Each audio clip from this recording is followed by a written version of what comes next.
A few days ago, I heard the sad news that a senior monk has passed away in a car accident. This news spread quickly among monks, temple staff, and lay people of Wat Prathamakaya, reaching branch centers all over the world. Here too, people were talking about it because this monk was the one of leading figures in spreading Dhamma in Thailand. He was hardworking, patient, and humble. Even though he did not have a big team, he still made a great impact, encouraging many people to do good. Last year, he was diagnosed with cancer. Even as his body grew weak, he continued working, attending the board director conference, and never stopped his efforts.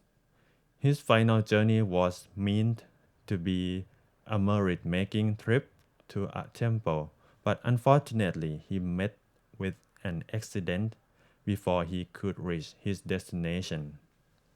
I had the opportunity to work with him several years ago and personally witnessed his kindness and dedication. I respected him deeply.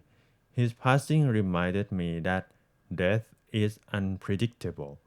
It can come at any time, even when we are doing good. Even him, who dedicated his life to do good things and merit making, was not exempt from it. This is why we must not be careless or waste time. This also made me think of a chant I recite every day, words of the Lord Buddha reminding us not to be heedless in life. You too have goals, but sometimes you might keep delay them, right? Maybe even meditation. Let's take a look at what the Buddha said. The Buddha said, Bhikkhu, there are these five subjects that should often be reflected upon by a woman or a man, by a householder or one gone forth. 1. I am subject to old age. I am not exempt from old age. 2. I am subject to illness. I am not exempt from illness. 3. I am subject to death. I am not exempt from death. 4. I must be parted and separated from everyone and everything dear and agreeable to me.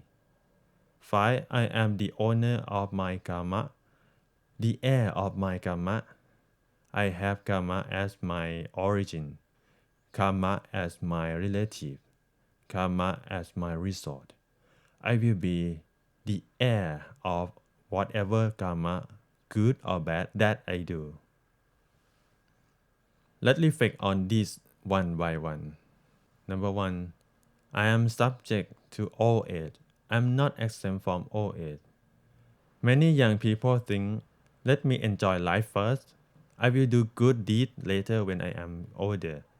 But time passes quickly, and if we keep postponing goodness, we may never get around it. Number 2. I am subject to illness. I am not exempt from illness. We should not be careless with our health. Strong bodies don't last forever, so we must use our strength to do good while we can. Some of you may already experience back pain when meditating. If you don't start training your mind now, it will only become harder as you grow older. It is easier to practice meditation while you are still healthy, though even those with illnesses can still train with determination. Number 3. I am subject to death. I am not exempt from death.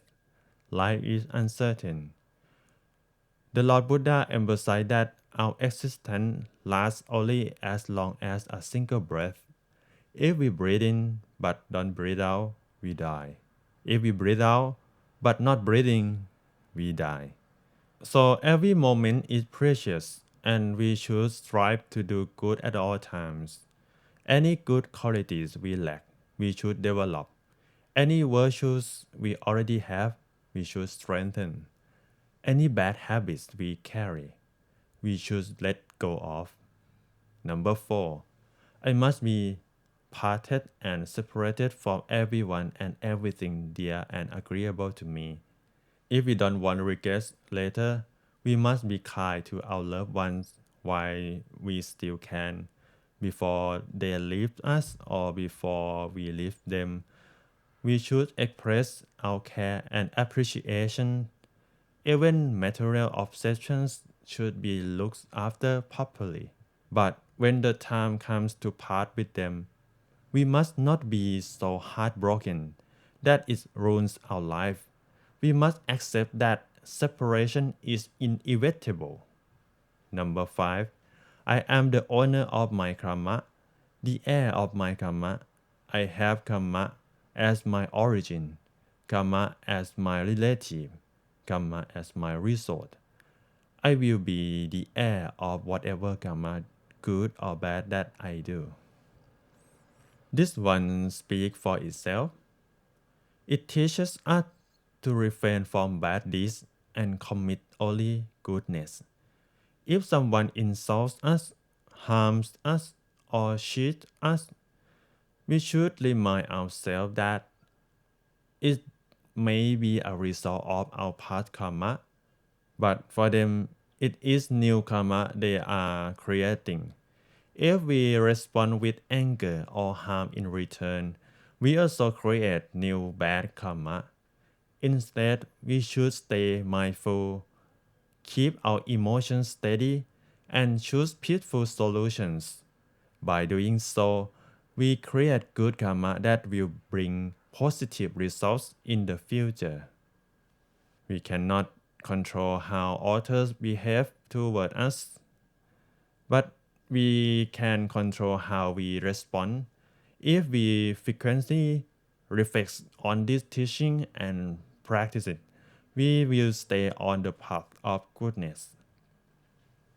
All of this reminds us to do good while we still have time. If you have something important to do, do it now. But choose wisely because time is limited. For meditation, หลวงพ่อ Dhammachayo always taught us to practice earnestly so we can experience true happiness within.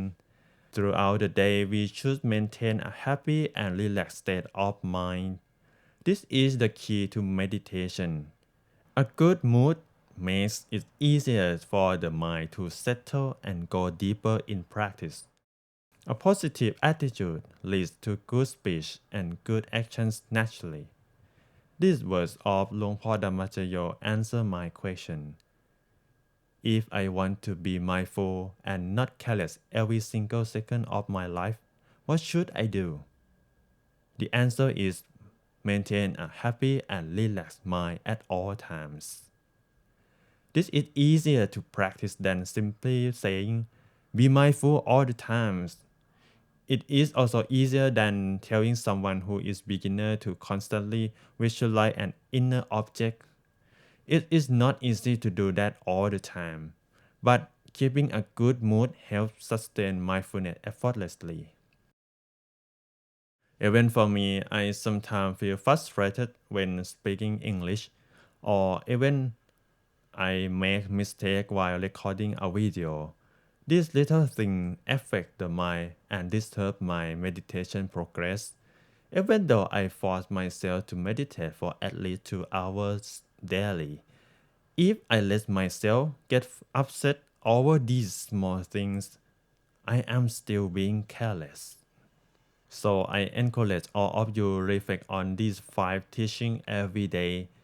Keep doing good, practice meditation daily, and most importantly, starting from this moment, train yourself to maintain a happy and relaxed mind. When your mind is at peace and every heart in the world at peace, the world itself becomes peaceful. Let's expand this peace by inviting your loved ones, close friends, and companions to learn meditation, the art of cultivating a happy mind. If someone is interested but unable to join our Sunday session, you can share the meditation talk and guided meditation playlist with them so they can explore on their own. At the very least, you can help by liking and subscribing to the channel, allowing the algorithm to spread this content to more people. Thank you for watching. May you live with mindfulness and make every moment count.